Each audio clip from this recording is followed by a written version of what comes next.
Tennessee Valley. That's a pretty odd number too. Before we get into, you know why we went on the book test. Why we went on another book? Well, we did this book. I had never figured out. We Well, did this because there was some interesting things with those other guys, right? Yeah, we interviewed 55 ex-players, and you can't imagine what some of those guys have done, you know. And so it gave us an idea to do the second book, and that's the reason we did this second book. We're going to talk about some of the guys, and then we'll tell you about Toughest thing. some of the other guys. The toughest thing, right, guys, you got those.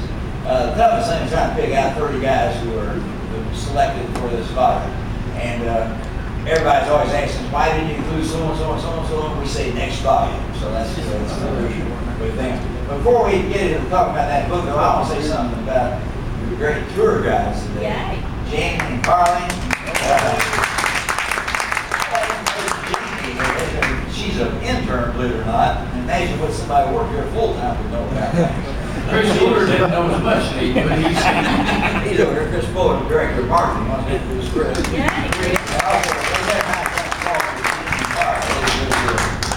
Outstanding job. But talking about this book, one of the characters that we really felt we had to have in there, and he is a character, well, a great football player, was Doug Atkins. Doug is in there because he was not only the first Tennessee player, well, he was number one, a great player, but he's the first Tennessee player ever to be admitted to both the college and the Pro Football Halls of Fame, which is quite a compliment. But old Doug, he's a real character and a real sort of ornery guy, I guess. I know he's a good friend of ours, but he's ornery. very, very ornery. And reason telling him, and he knew that no matter who he played for in his college and pro career, that they would put up with just about anything he did because he's such a magnificent football player. And he even gave Bob Nealon a struggle, didn't he? He certainly did. That's hard to believe. But he came here, he didn't come here on a football scholarship. Back in those days, they just could give out so many scholarships. And they saw him playing in a high school basketball tournament, a state tournament with Humboldt, Tennessee, down in West Tennessee.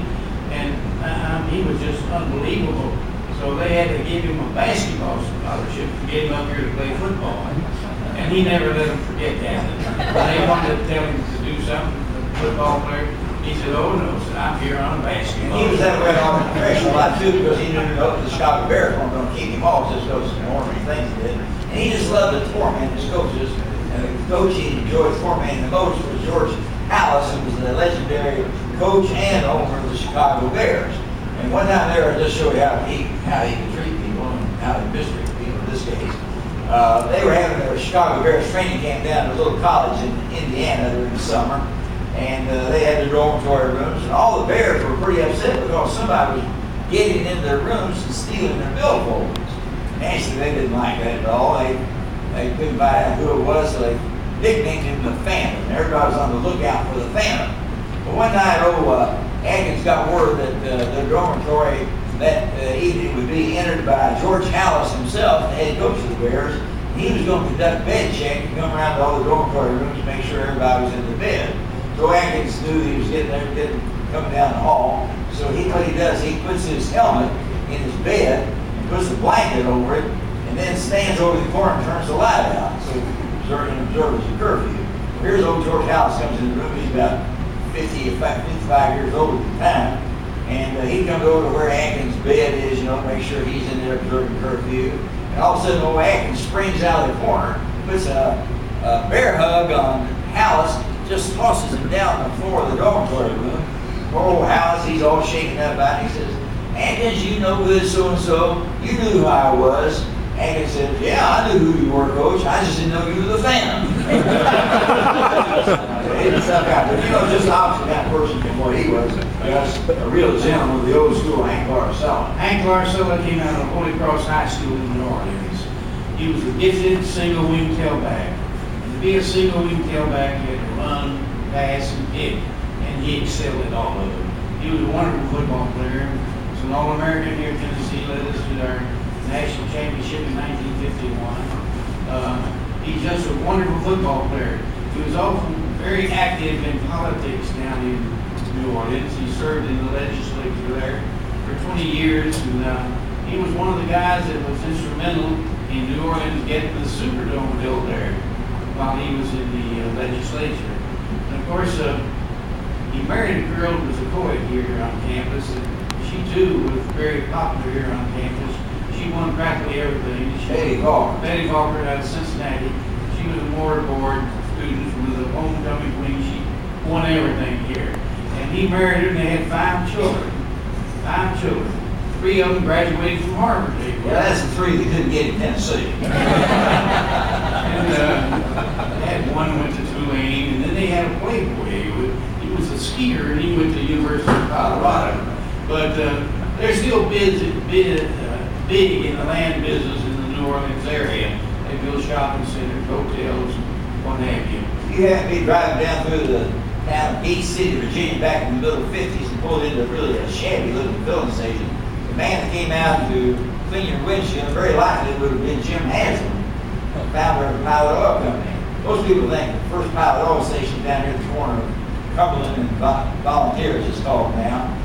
It was just a little shabby station too. That was not the first. The first was up in Gate City, Virginia. Old Gus and I had a heck of a good deal working down at the pilot station down in Cumberland. We didn't know it was crooked, but it turned out it was. We had a guy running the thing, and he's the most genial guy you ever saw. He's the manager of the station. And we come in there and he said, you know, Mr. Hanson just loves everybody. We'll get you that Lake Bar, and he loves the ball, so he wants y'all to have 30% off on your gas. So we thought it was a pretty good deal. It lasted about a year and a half. What we found out after a year and a half was that he was taking 30% off ours and putting another 70% in his pocket. So it didn't work out too well for Hanson. He cut that out. Because you got an idea that he sort of had a dark side to the way he started piling on. Jim Haslam? Sure I do.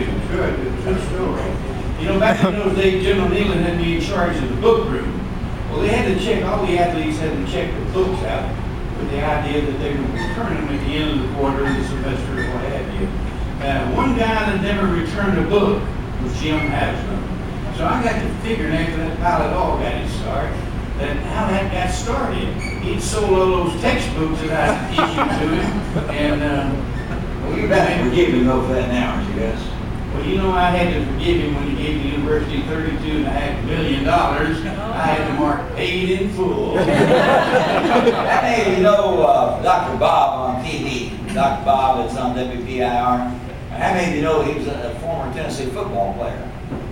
Well, not many know that. Sue does, but not many really know about that. And guess he's in the book because he was a UT football player, and he's had an interesting side career. He certainly has. Of course, he went to West High School here in Knoxville, and his brother was a year ahead of him. He was on scholarship here too in Tennessee. And Bowden White was the coach then, and he gave him a scholarship with the idea that he was a single wing tailback. Well, he got over here and he couldn't kick, he couldn't pass, or he couldn't run. So they moved him over to the defense, and he got his knee hurt and had to have an operation. That was his second operation. While at West, he had one operation on the other knee, and he had one here. So he came in and told Coach White that he figured he'd all quit and go on down to Memphis to med school. All his family were doctors and so forth. So he did go to Memphis and Quite successful. He has about 200. He has this asthma center here in Knoxville now, doesn't he, guys? yes, he does, and has all kinds of patients. About 250 employees altogether down there. Makes you wonder what they're putting in those asthma pills. That's right. Well, it is. They work very well for him. But he's got a side hobby, guys. His little side hobby is being on television. He goes out Channel 10 all the time. And I think he kind of likes that little girl on Channel 10. What's her name? Beth Haynes, you know about? Yeah, I think Haywood kind of likes her too. Yes, But I don't even know where Haywood is. Anyway, he stops by the supermarket, picks up all kinds of little goodies and takes out there and gives to all the people on the staff, and particularly to your little friend out there, Haywood. Anyway, he's on Thursday nights. he's on there for, I think, 3 minutes, Haywood, every Thursday. Y'all tune in every Thursday, be sure to watch him. He's on there for about 3 to 5 minutes.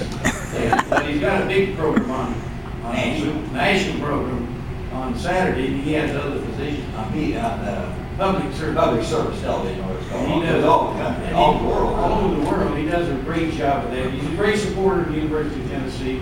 He's just a great guy. One of the qualifications for being put in this book was somebody that's done more than one thing in the way of career during their lives. And a good example of that's old Charlie Coffey. Charlie lives here in Knoxville now, a good friend of Gus and I both. He's from down in,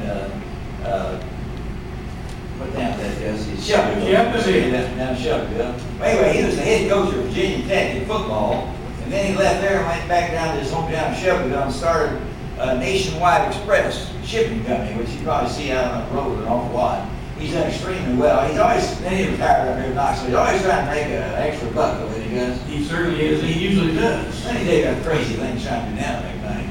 He goes over to China, buys all these mannequins over in China, brings them back over here, glues hair on top of the heads of them, and sells them to beauty schools and barber colleges for them to use with their students. And he thinks it's a stroke of genius. Gus says it's a harebrained idea. Another guy who's done extremely well in more than one career is Charles Davis. Charles was an assistant athletic director at Stanford University. Then he ran the Walt Disney Golf Classic PGA tournament down in Orlando, Florida. But about 10 years ago, which was about 10 years after he got out of college, somebody gave him an opportunity to do some network broadcasting as a football announcer. So he goes up and does the game. He's got some misgivings about doing it, but he kind of enjoyed it. And he's really had a great career since then because he was one of the 5 announcers for the BCS championship game back in January at Glendale, California. Just really did an excellent job. I really observed it closely, and I read a lot of reviews. And Charles Davis has a great career. But you know what Charles Davis says? He says he owes his career more than anything else to Johnny Unitas, the great Hall of Fame quarterback of the Baltimore Colts. What happened was after he got through his first game back in 1997, he came down to the main area of the press box, and they're saying Johnny Unitas, who'd also done some broadcasting. Johnny says to him, Charles, you can have a real good career as a broadcaster, provided you don't pay attention to the pats on the back that you're bound to get. Because you know, everybody that knows you is always going to say, well, you did a good job in that game, Mr. Charles, you sure were terrific. He said the same thing happened to me. He said that I did 3 years for CBS. Everybody's telling me how great I was. Then I got notice from CBS that I wasn't being rehired. I asked him why, and they said, you're a lousy announcer. He said, well, all my friends tell me I've done a great job. They said, well, that's not the way it is. You were not a good announcer. So he says to Charles Davis, says, Charles, pick out somebody in the broadcasting business, and a friend of yours, but somebody who will give you both the good and the bad of how you're performing.